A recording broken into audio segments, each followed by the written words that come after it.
Hi friends, എല്ലാവർക്കും cooking and blog ചാനലിൻ്റെ പുതിയൊരു വീഡിയോയിലേക്ക് സ്വാഗതം. അപ്പോൾ ഇന്ന് ഞാൻ വന്നിരിക്കുന്നത് നല്ലൊരു കൂൺ റോസ്റ്റിൻ്റെ റെസിപ്പിയായിട്ടാണ്. അപ്പോൾ അതെ, ഈ കൂണ് ഞാൻ ലുലുന്ന് വാങ്ങിച്ചതാണ്. ഇതിനു മുമ്പേ ഞാനൊരു പ്രാവശ്യം വാങ്ങിച്ചിരുന്നു.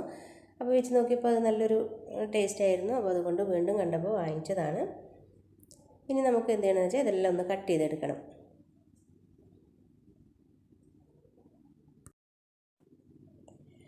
കട്ട് ചെയ്യുമ്പോൾ ഇതിൻ്റെ ഞെട്ടി ഭാഗം ഇതുപോലെ ഒന്ന് അടർത്തിയെടുക്കാം. പിന്നെ അതിൻ്റെ തോലൊന്നും നമ്മൾ അടർത്തി കളയേണ്ട ആവശ്യമില്ല. സാധാരണ നാടൻ കൂണൊക്കെ ആകുമ്പോൾ നമ്മളതിൻ്റെ തോലൊക്കെ കട്ട് ചെയ്ത് കളയാറുണ്ട്. അതിൻ്റെ ഒന്നും ആവശ്യമില്ല. ഇതുപോലെ കട്ട് ചെയ്തെടുക്കാം. പിന്നെ ഇതിൻ്റെ അകത്ത് ഇതുപോലെ ഈ കറുത്ത ഇതുണ്ടല്ലോ, അതൊന്നും എടുത്ത് കളയേണ്ട ആവശ്യമില്ല. കാരണം ആദ്യം ഞാൻ എടുത്തപ്പോൾ ഇതുപോലെ കട്ട് ചെയ്തെടുത്തിരുന്നു.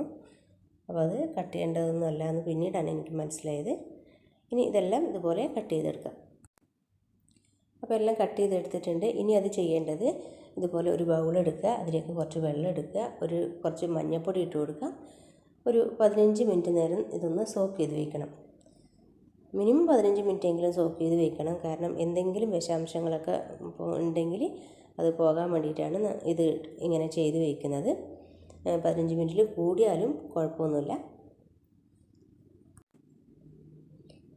ഇതുപോലെ എല്ലാം കഴുകി വൃത്തിയാക്കി എടുത്തിട്ടുണ്ട്. ഇനി അതിലേക്ക് ആവശ്യമായിട്ടുള്ളത് കുറച്ച് വെളുത്തുള്ളി ചതച്ചത്, അതുപോലെ ഇഞ്ചി, പിന്നെ ചെറിയ ഉള്ളി.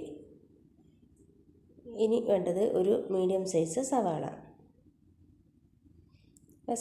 ഇതുപോലെ ചെറുതായിട്ട് നമ്മൾ മുട്ട ഓംപ്ലേറ്റിനൊക്കെ അരിയുന്നത് പോലെ അരിഞ്ഞെടുക്കണം. ഇനി നമുക്ക് റോസ്റ്റ് ചെയ്യാനുള്ള പാത്രം വെച്ചിട്ട് അതിലേക്ക് കുറച്ച് വെളിച്ചെണ്ണ ഒഴിച്ച് കൊടുക്കാം. അതിനുശേഷം അതിലേക്ക് നമ്മൾ ചതച്ചെടുത്തതും അതുപോലെ ഈ സവാളയും എല്ലാം കൂടി ഒന്നിട്ടിട്ട് ഒരു മീഡിയം സൈസ് ബ്രൗൺ കളർ ആകുന്നത് വരെ ഒന്ന് വഴറ്റിയെടുക്കണം. ഇതുപോലെ ഒന്ന് ആയി കിട്ടിയാൽ മതി. രണ്ട് കറിവേപ്പിലയും കൂടി ഇട്ട് കൊടുത്തിട്ടുണ്ട്. ഇനി അതിലേക്ക് മസാലകൾ ഇട്ട് കൊടുക്കാം. 1 ടീസ്പൂണ് മഞ്ഞൾപ്പൊടി, പിന്നെ 1 സ്പൂണ് മല്ലിപ്പൊടി, 1 സ്പൂണ് മുളക് പൊടി. കൂടുതൽ മുളക് പൊടിയൊന്നും ഇട്ട് കൊടുക്കണ്ട. കാരണം റോസ്റ്റിന് അധികം എരിവുണ്ടായാൽ അതിൻ്റെ ടേസ്റ്റ് തന്നെ മാറിപ്പോവും. അപ്പോൾ ഇത്ര ഇട്ട് കൊടുത്താൽ മതി. ഇനി വേണ്ടത് കുറച്ച് ഗരം മസാലയാണ്. അപ്പോൾ അതും 1 ടീസ്പൂണാണ് ഇട്ട് കൊടുക്കേണ്ടത്. ഗരം മസാല ഞാൻ വീട്ടിൽ തന്നെ പൊടിച്ചെടുത്തതാണ്. ഇതെല്ലാം ഇട്ട് കൊടുത്തതിന് ശേഷം ഒരു ചെറിയ തീയിൽ വെച്ചിട്ട് ഇത് നന്നായിട്ടൊന്ന് വഴറ്റിയെടുക്കണം. ഈ മുളകും മല്ലിപ്പൊടിയൊക്കെ ഓൾറെഡി നമ്മൾ വറുത്തതായിരിക്കും. എന്നാലും ഇങ്ങനെ ചെയ്യുമ്പോൾ ഒന്നുകൂടി അതൊന്ന് നന്നായിട്ട് വഴറ്റണം. അപ്പോൾ അതുകൊണ്ട് ചെറിയ തീയിൽ വെച്ചിട്ട് ഒരു 2-3 മിനിറ്റെങ്കിലും ഇതൊന്ന് വഴറ്റി കൊടുക്കുക. ഇനി അതിലേക്ക് ഒരു മീഡിയം സൈസ് തക്കാളി ചെറുതായിട്ട് കട്ട് ചെയ്തിട്ട് ഇതും കൂടി ഇട്ട് കൊടുത്തിട്ടൊന്ന് നന്നായിട്ടൊന്ന് വഴറ്റിയെടുക്കുക. ഇതുപോലെ എല്ലാം വഴറ്റിയെടുത്തതിന് ശേഷം അതിലേക്ക് കഴുകി വെച്ച കൂണിട്ട് കൊടുക്കാം.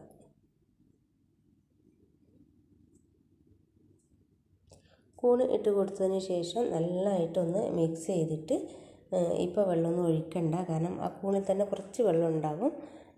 കൂണിന് നല്ല വേവുണ്ട്. അപ്പോൾ ആദ്യം ഇത് നന്നായിട്ട് മിക്സ് ചെയ്തതിന് ശേഷം ചെറിയ തീയിൽ തന്നെ വെച്ചിട്ട് ഇതൊന്ന് അടച്ച് വെച്ചിട്ട് ഒരു 2-3 മിനിറ്റ് നേരം ഒന്ന് വേവിച്ചെടുക്കാം.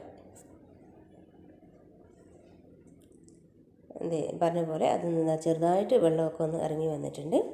ഇനി അതിലേക്ക് ടൊമാറ്റോ പേസ്റ്റ് കുറച്ച് ഇട്ട് കൊടുക്കാം. അതിനുശേഷം ഒന്ന് നന്നായിട്ട് മിക്സ് ചെയ്യാം വീണ്ടും.